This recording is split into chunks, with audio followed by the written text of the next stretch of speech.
Hello नमस्कार दोस्तों, इसके ग्लोबल क्लासेस के यूट्यूब चैनल में आप लोग का बहुत बहुत स्वागत है। दोस्तों, आज के इस वीडियो में हम लोग एक और नया प्रैक्टिस सेट यानी कि एसएससी जीडी कांस्टेबल का जो सीरीज चल रहा है उसका प्रैक्टिस सेट 4 देखेंगे, यानी कि चौथे नंबर का प्रैक्टिस सेट देखेंगे। तो दोस्तों, आप लोग की परीक्षाएं तो बहुत ज़्यादा दिन है नहीं, और मैंने जिस तरह आप लोगों से वादा किया था कि आप लोग को डेली जो है प्रैक्टिस सेट आप लोगों को मैं अपने चैनल पर उपलब्ध कराऊंगा। तो दोस्तों, चलिए आज हम लोग चौथा नंबर का प्रैक्टिस सेट देखते हैं, जो कि एसएससी जीडी कांस्टेबल के लिए है। तो पहला प्रश्न है, आप लोगों को देखिए। ये सबसे पहले मैं बात बता दूं कि आप लोगों को बिल्कुल एकदम लेटेस्ट सिलेबस के अनुसार, यानी कि जो आपकी परीक्षा 2024 में होगी, एकदम बिल्कुल उसके सिलेबस के अनुसार है। तो चलिए देखा जाए। पहला प्रश्न है आप लोगों को दोस्तों, देखिए कि ग्लोबल पीस इंडेक्स 2023 में भारत को 163 देशों में से कौन सा स्थान मिला है। प्रश्न आप लोग को फिर से सुनिए। ग्लोबल पीस इंडेक्स 2023 में भारत को 163 देशों में से कौन सा स्थान मिला है। ऑप्शन है 122वां, बी 124वां, सी 126वां, डी 129वां। ये चार ऑप्शन दिए गए हैं, इन चारों में से आप लोग को बताना है। तो दोस्तों, 2023 की ग्लोबल पीस इंडेक्स की अगर बात की जाए, तो ये जो है ना अपने भारत देश का जो है ये 126वां जो है स्थान मिला है ग्लोबल पीस इंडेक्स 2023 में। तो दोस्तों, मैं आप लोग को ये एक और चीज बता दूं कि आप लोग को जो रेगुलर प्रैक्टिस है जो हमारे चैनल पर मिलता है और आप लोग को आगे भी मिलता रहे, इसके लिए आप लोग को करना क्या होगा।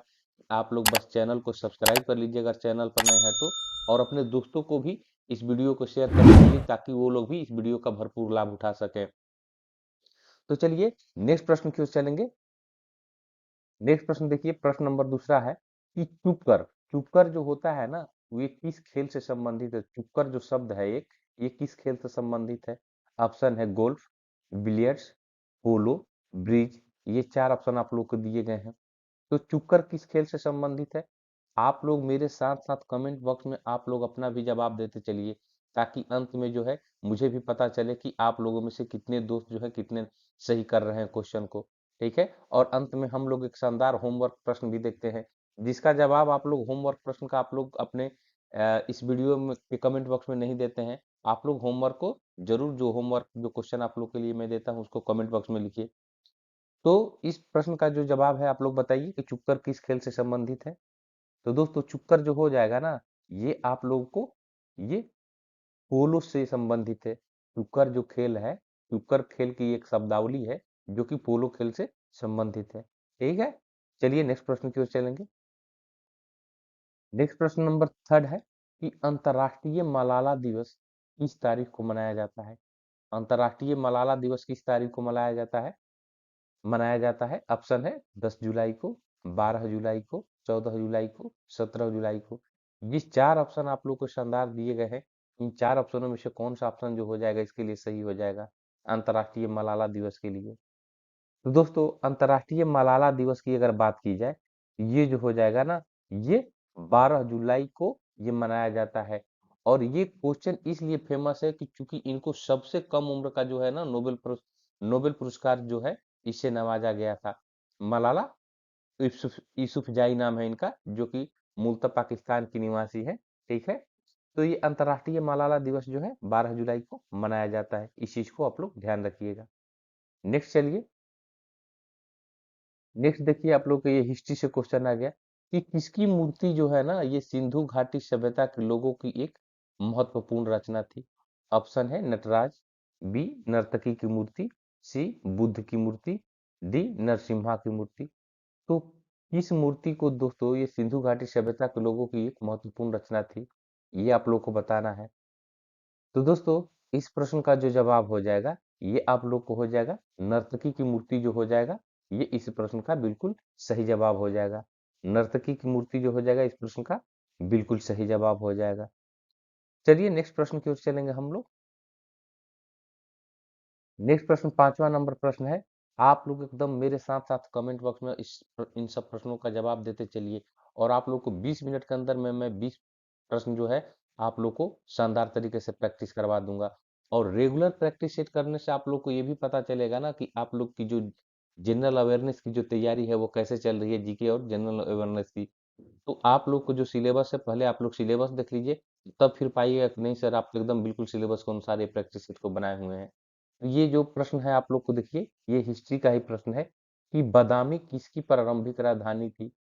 बादामी जो है किसकी प्रारंभिक राजधानी थी? ऑप्शन है ये शुंग हो जाएगा, ये शुंगस हो गया है, शुंग हो जाएगा, पल्लव, चालुक्य, मौर्य। ये चार ऑप्शन आप लोग को दिए गए हैं। इन चार ऑप्शनों में से आप लोग को सही जवाब बताना है कि कौन सा हो जाएगा, बादामी किसकी राजधानी थी। तो चलिए इसका जो आंसर हो जाएगा ये हो जाएगा चालुक्य हो जाएगा, ठीक है ना। ये बादामी जो है ये चालुक्यों की प्रारंभिक राजधानी थी, चालुक्य वंश की, ठीक है। नेक्स्ट प्रश्न की ओर चलेंगे हम लोग। नेक्स्ट प्रश्न 6 नंबर प्रश्न आप लोग को देखिए, ये स्वदेशी आंदोलन भारत में कब शुरू हुआ? स्वदेशी आंदोलन की बात की जाए तो ये कब शुरू हुआ दोस्तों? ऑप्शन है बंगाल विभाजन विरोधी आंदोलन के समय में 1919 से ये 1926 होगा, ठीक है ना। 1919 से 1926 का पहला ये असहयोग आंदोलन, सी गांधी का चंपारण सत्याग्रह, डी रौलेट एक्ट का विरोध। इन चार ऑप्शनों में से कौन सा ऑप्शन जो हो जाएगा इसके लिए सही हो जाएगा स्वदेशी आंदोलन के लिए? तो स्वदेशी आंदोलन की अगर बात की जाए दोस्तों, तो स्वदेशी आंदोलन जो है ना, ये आप लोगों को ये बंगाल विभाजन विरोधी आंदोलन, यानी कि जब बंगाल विभाजन हुआ था उसी समय जो है ये स्वदेशी आंदोलन जो है भारत में हुआ था, ठीक है। इन बातों को आप ध्यान में रखिएगा। बंगाल विभाजन जो है आप लोगों को उसी समय जो है स्वदेशी आंदोलन हुआ था, बंगाल विभाजन। और कब हुआ था बंगाल विभाजन, आप लोग कमेंट बॉक्स में लिखिए, ठीक है। 1900 के आसपास हुआ था, मैं आप लोग को हिंट्स भी दे दिया हूँ। 1900, ठीक है। चलिए आप लोग इसका कमेंट बॉक्स में आंसर कीजिए, ठीक है। बंगाल विभाजन कब हुआ था इसको आप लोगों को कमेंट बॉक्स में लिखना है। चलिए नेक्स्ट प्रश्न की ओर चलेंगे हम लोग।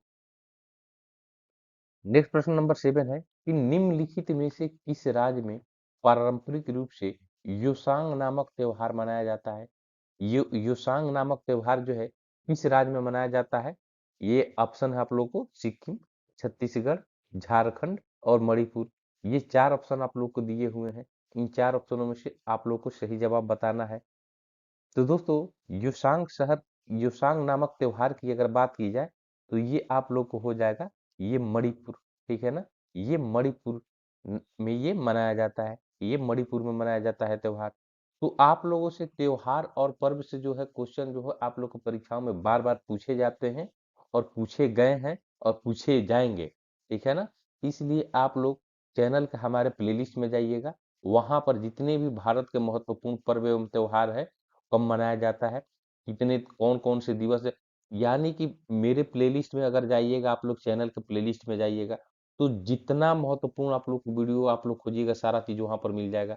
तो आप लोग प्लेलिस्ट विजिट करके उन सब वीडियो को, महत्वपूर्ण वीडियो को ज़रूर देख लीजिए। चाहे वो करंट अफेयर का हो, साइंस का हो या ये भूगोल का हो, विज्ञान का हो, सब लोग का सेपरेट-सेपरेट वीडियो भी आप लोग को चैनल पर उपलब्ध है। चलिए नेक्स्ट प्रश्न की ओर चलेंगे। नेक्स्ट प्रश्न नंबर 8 है कि ब्रिटिश द्वारा 1908 में बाल गंगाधर तिलक को किस जेल में रखा गया था? ब्रिटिश द्वारा जो है 1908 में बाल गंगाधर तिलक को किस जेल में रखा गया था? ऑप्शन है अंडमान और Nicobar, B Rangoon, C Singapore, D Mandalay. ये चार ऑप्शन आप लोग को दिए गए हैं। इन चार ऑप्शनों में से आप लोग को बताना है इन चारों में से कौन सा ऑप्शन जो हो जाएगा इसके लिए सही हो जाएगा। तो बाल गंगाधर तिलक की अगर बात की जाए ना दोस्तों, तो ये जो हो जाएंगे इनको मांडले जेल में रखा गया था। कहाँ पर रखा गया था? तो ये मांडले जेल में रखा गया था। चलिए नेक्स्ट प्रश्न की ओर। नेक्स्ट प्रश्न नंबर 9 है आप लोगों को, देखिए ये पॉलिटिक्स से ही संबंधित राज्य व्यवस्था से है कि संसदीय शासन प्रणाली की व्यवस्था जो है इसको कहाँ से लिया गया है? भारत में जो संसदीय प्रणाली की व्यवस्था है अपने देश में, उसको कहाँ से लिया गया है? ऑप्शन है आप लोगों को रूस से, बी आयरलैंड से, सी ब्रिटेन से, डी अमेरिका से। ये चार ऑप्शन आप लोग को दिए गए हैं।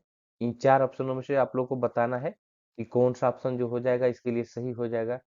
तो दोस्तों भारत में जब संसदीय प्रणाली की अगर बात की जाए तो आप लोग खुद ही समझ सकते हैं कि ये ब्रिटेन से, क्योंकि ब्रिटेन का जो है लगभग 200 वर्षों तक अपने देश पर ये वो लोग अपना साम्राज्य स्थापित किए थे, तब जाकर हम लोग का देश 1947 में आजाद हुआ। तो ये संसदीय प्रणाली की बात की जाए तो ये ब्रिटेन से लिया गया है। और कई देशों के संविधान से जो है कई चीजों को ये लेकर हम लोग का अपना संविधान बना है, ठीक है ना। तो इन चीजों को ध्यान में रखिएगा। चलिए नेक्स्ट प्रश्न की ओर चलेंगे। नेक्स्ट प्रश्न नंबर 10 है आप लोगों को कि संविधान के किस अनुच्छेद के तहत केंद्र सरकार को समाज के कमजोर वर्गों को नौकरियों और शिक्षण संस्थानों में आरक्षण देने के प्रावधान है। प्रश्न है आप लोगों को, संविधान के किस अनुच्छेद के तहत केंद्र सरकार को समाज के कमजोर वर्गों को नौकरियों और शिक्षण संस्थानों में आरक्षण देने की प्रावधान है। ऑप्शन है आप लोगों को अनुच्छेद 14, बी अनुच्छेद 16, सी अनुच्छेद 46, डी अनुच्छेद 19। ये चार ऑप्शन आप लोग को दिए गए हैं। इन चार ऑप्शनों में से आप लोग को बताना है कि कौन सा ऑप्शन जो हो जाएगा ये सही हो जाएगा। तो दोस्तों, नौकरियों और शिक्षक शिक्षण संस्थानों में अगर बात की जाए आरक्षण देने के जो प्रावधान है, ये आप लोगों को अनुच्छेद 16 से जो है ये संबंधित है। किससे संबंधित है? अनुच्छेद 16 से संबंधित है। तो इस चीज को अच्छे से याद रखिएगा। चलिए नेक्स्ट प्रश्न की ओर चलेंगे। नेक्स्ट प्रश्न नंबर 11 है आप लोगों को, 11 नंबर का, कि संविधान संशोधन द्वारा संसद ने मतदान की आयु को कम करके 21 से घटाकर 18 वर्ष कर दिया। वो कौन सा संविधान संशोधन था दोस्तों, जिसमें संसद ये संविधान संशोधन द्वारा संसद ने मतदान की आयु को 21 से घटाकर 18 कर दिया। यानी कि पहले जो था वो मतदान की न्यूनतम आयु जो थी वो मतदान करने की यानी वोट डालने की 21 थी, लेकिन अब 18 कर दिया गया। तो ये जो संविधान संशोधन कौन था, यही प्रश्न पूछ रहा है। ऑप्शन है 42वां, बी 44वां, सी 61वां, डी 73वां। ये चार ऑप्शन में से कौन सा ऑप्शन सही हो जाएगा? तो दोस्त मेरे, ये 21 से जब घटाकर 18 वर्ष किया गया, वो संविधान संशोधन जो था वो 61वां संविधान संशोधन था, ठीक है ना। वो 61वां संविधान संशोधन था। इस चीज को आप लोग ध्यान में रखिएगा। चलिए नेक्स्ट प्रश्न की ओर चलेंगे। नेक्स्ट प्रश्न नंबर 12 है कि वायुमंडल की वह परत जो कि रेडियो तरंगों को परावर्तित करती है, वायुमंडल की कौन सी परत है दोस्तों जो रेडियो तरंगों को परावर्तित करती है? ऑप्शन है आप लोग के पास आयन मंडल, बी क्षोभ मंडल, सी समताप मंडल, ठीक है ना, ये समताप मंडल, आगे ये ब्रह्मंडल यानी कि एक्सोस्फीयर, ठीक है ना। तो इनमें से कौन सा ऑप्शन जो हो जाएगा ये सही हो जाएगा आप लोगों को इस प्रश्न के लिए, वायुमंडल की। तो दोस्तों, जब भी ये रेडियो तरंगों की अगर बात की जाती है ना, तो ये आप लोग को आयन मंडल से होकर परावर्तित होती है। किससे होकर परिवर्तित होती है? ये आयन मंडल से होकर परिवर्तित होती है। चलिए नेक्स्ट प्रश्न की ओर चलेंगे।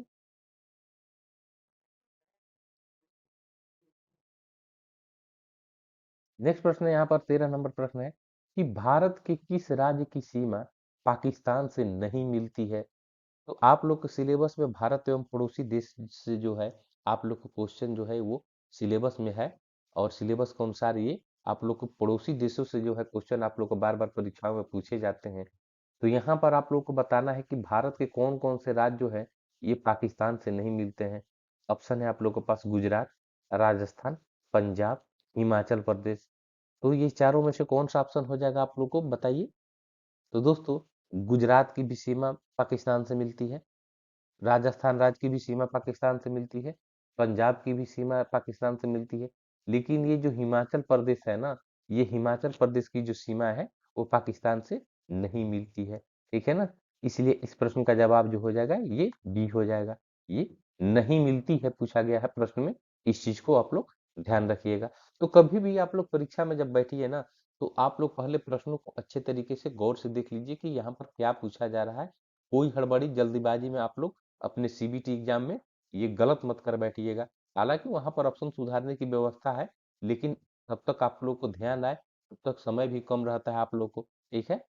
तो आप लोगों को इस सेक्शन से आप लोग को पहले मैं बता दूं कि 20 प्रश्न पूछे जाते हैं, जो कि आपको 40 नंबर के होते हैं। ये 20 प्रश्न पूछे जाते हैं, वो 40 नंबर के होते हैं, ठीक है। चलिए नेक्स्ट प्रश्न की ओर चलेंगे। नेक्स्ट प्रश्न नंबर 14 नंबर है प्रश्न कि गंगा और ब्रह्मपुत्र नदियों का उद्गम स्थान क्रमशः कहाँ कहाँ स्थित है?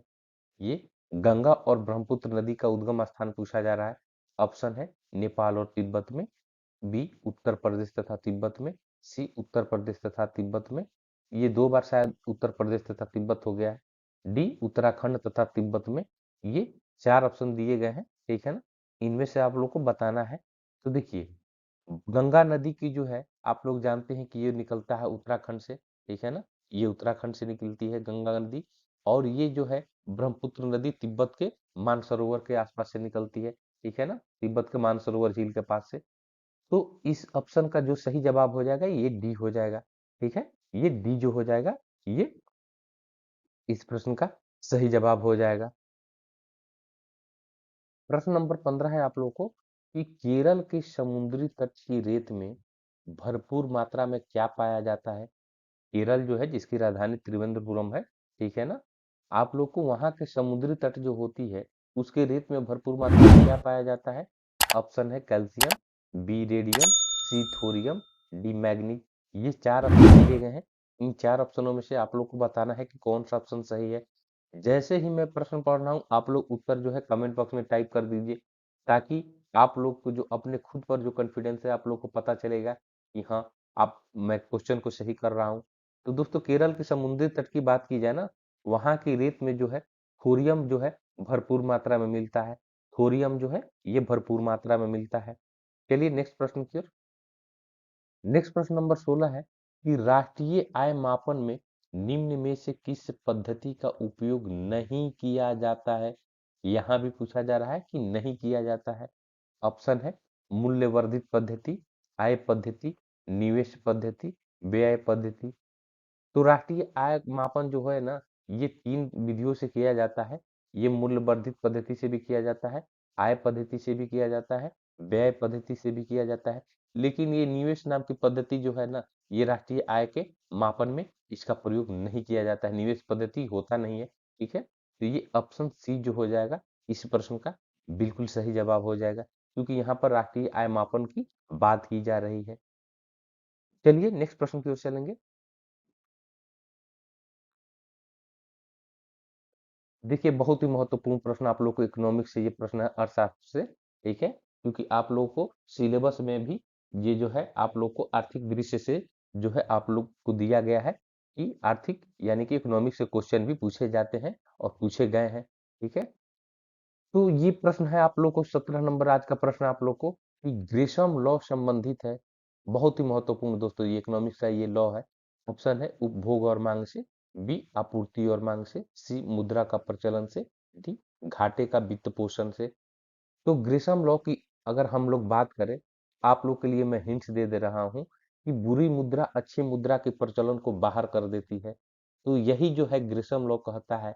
तो मैं आप लोग को ग्रेशम लॉ जब बता दिया तो आप लोग अच्छे से समझ जाइए कि ये बातें जो हैं ये मुद्रा की प्रचलन की बातें की जा रही है, ठीक है? ये मुद्रा की प्रचलन की बातें की जा रही है। तो ग्रेशम लॉ जो है ये यही कहता है कि बुरी मुद्रा जो है अच्छी मुद्रा को प्रचलन से बाहर कर देती है। यही ग्रेशम लॉ कहता है। चलिए नेक्स्ट प्रश्न की ओर चलेंगे। नेक्स्ट प्रश्न नंबर 18 है आप लोगों को कि यामिनी कृष्णमूर्ति का संबंध किस शास्त्रीय नृत्य से है? यामिनी कृष्णमूर्ति का संबंध किस शास्त्रीय नृत्य से है? ऑप्शन है भरतनाट्यम, बी कथकली, सी ओडिसी, डी कथक। ये 4 ऑप्शन दिए गए हैं यामिनी कृष्णमूर्ति के संबंध में, और इनमें से आप लोग को बताना है कि ये कौन से शास्त्रीय नृत्य से संबंधित है। तो दोस्तों, यामिनी कृष्णमूर्ति की अगर बात की जाए ना, तो ये आप लोग को भारतनाट्यम से संबंधित है। किससे संबंधित है? ये भारतनाट्यम से संबंधित है। चलिए नेक्स्ट प्रश्न की ओर। नेक्स्ट प्रश्न नंबर 19 है आप लोग को कि माउंट आबू का दिलवाड़ा मंदिर जो है ये किसको समर्पित है? माउंट आबू का दिलवाड़ा जो मंदिर है ये किसको समर्पित है? आप लोग को ये प्रश्न पूछा जा रहा है। ऑप्शन है भगवान विष्णु, बी भगवान शिव, सी भगवान बुद्ध, डी जैन तीर्थंकर। ठीक है, ये 4 ऑप्शन आप लोग को दिए गए हैं। तो माउंट आबू का दिलवाड़ा मंदिर की अगर बात की जाए दोस्तों, तो ये यहाँ पर जैन तीर्थंकर का जो है ये इनको संबंध ये समर्पित होता है। ये जैन धर्म से समर्पित मंदिर है माउंट आबू का ये दिलवाड़ा मंदिर, ठीक है ना? तो आप लोग इसको ध्यान रखिएगा। चलिए, आज का लास्ट प्रश्न है। देखिए, ये आप लोग के भी खेल से संबंधित है कि खो खो खेल में कितने खिलाड़ी एक टीम में होते हैं? खो खो जो खेल होता है उसके एक टीम में कितने खिलाड़ी होते हैं ये आप लोग को बताना है। ऑप्शन है 11, बी 17, सी 12, डी 9। ये 4 ऑप्शन आप लोग को दिए गए हैं। इन चारों में से आप लोग को बताना है कि खो-खो खेल में कितने खिलाड़ी होते हैं। तो खो-खो खेल की अगर बात की जाए, उसकी एक टीम में की अगर बात की जाए, तो उसमें दोस्तों ये 9 खिलाड़ी होते हैं। एक टीम में 9 खिलाड़ी होते हैं खो-खो के खेल में, ठीक है ना? तो आप लोग के लिए शानदार 20 प्रश्नों को जो है, मैं आप लोग को अपने चैनल के माध्यम से आप लोग को मैं शानदार तरीके से प्रैक्टिस करा दिया। तो दोस्तों, अंत में मैं यही कहना चाहूँगा, अगर आप लोग को मेरी पढ़ाई अच्छी लगती है और आप लोग अगर अभी तक चैनल पर नए हैं और रेगुलर आप लोग प्रैक्टिस सेट एसएससी जीडी का चाहते हैं और एसएससी जीडी की तैयारी कर रहे हैं आप लोग, तो आप लोग चैनल को सब्सक्राइब कर लीजिए और अपने दोस्तों को भी शेयर कर दीजिए। तो चलिए, आज आप लोगों के लिए अंतिम प्रश्न जो है, ये तो था 20 नंबर, लेकिन आज का होमवर्क प्रश्न आप लोग देख लीजिए, जो कि आप लोग को कमेंट बॉक्स में बताना है होमवर्क प्रश्न को। तो होमवर्क प्रश्न आप लोग के लिए है, देखिए कि असंभव शब्द मूर्ख के शब्दकोश में होता है, यह कथन किसका था? असंभव शब्द जो होता है, ये मूर्खों के शब्दकोश में होता है, यह कथन किसका था? ऑप्शन है Hitler, B Alexander the Great, C Julius Caesar, D Napoleon, ठीक है ना? तो ये 4 ऑप्शन आप लोग को दिए गए हैं और इसका जवाब आप लोग को कमेंट बॉक्स में ये करना है, ठीक है ना? इसका जवाब आप लोग को कमेंट बॉक्स में करना है। ठीक है? तो ये आप लोग को शानदार प्रैक्टिस सेट जो है, आज यहीं पर समाप्त होता है दोस्तों। एक और अगला प्रैक्टिस सेट शानदार लेकर मैं आप लोग के समक्ष उपस्थित होऊँगा। तब तक के लिए मैं आप लोगों से आज्ञा लेना चाहूँगा। जय हिंद दोस्तों।